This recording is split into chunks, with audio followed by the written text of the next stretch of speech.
এশিয়ার ফুটবলে দাপট দেখিয়ে চলে সৌদি আরব, ইরান, কাতার, দক্ষিণ কোরিয়ার মতো দল।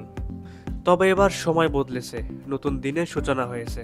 হ্যাঁ, আপনারা যা ভাবছেন ঠিক সেইটাই। এশিয়ার ফুটবলে, বিশেষ করে দক্ষিণ এশিয়ার ফুটবলে দাপট চলবে বাংলাদেশের।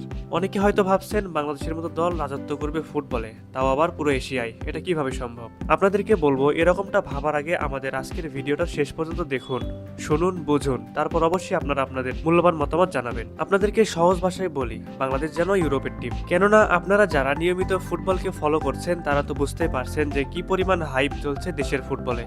দলের উন্নতিও চোখে পড়ছে আমাদের সবারই। বাংলাদেশের ফুটবলে কিভাবে ইউরোপীয় বাতাস লাগলো, চলুন বিস্তারিত নিয়ে একটু আলোচনা করা যাক। বাংলাদেশের ফুটবলে বইছে ইউরোপীয় ভাইব।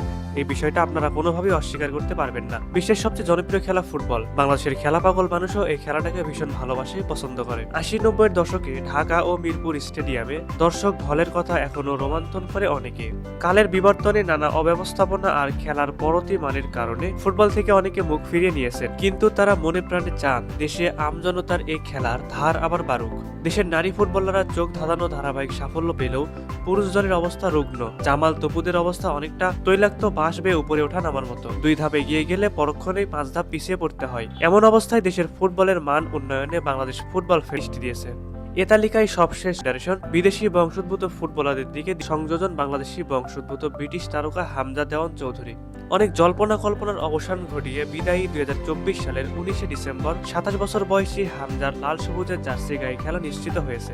হামজাকে পেয়ে দেশের ফুটবলে কিছুটা সুবাতাস বইছে। ইংল্যান্ডের হয়ে 2019 সালে অনূর্ধ্ব-21 বিশ্বকাপে খেলা হামজা এখন দক্ষিণ এশিয়ার সবচেয়ে বড় তারকা। তার ছোঁয়ায় নতুন বাংলাদেশে ফুটবল বদলে যাবে বলে বিশ্বাস সংশ্লিষ্টদের। জাতীয় দলে হামজা যোগ দেওয়ায় মোট বাংলাদেশের মার্কেট ভ্যালু এখন $7.55 মিলিয়ন। এটা দক্ষিণ এশিয়ার মধ্যে সবচেয়ে বেশি।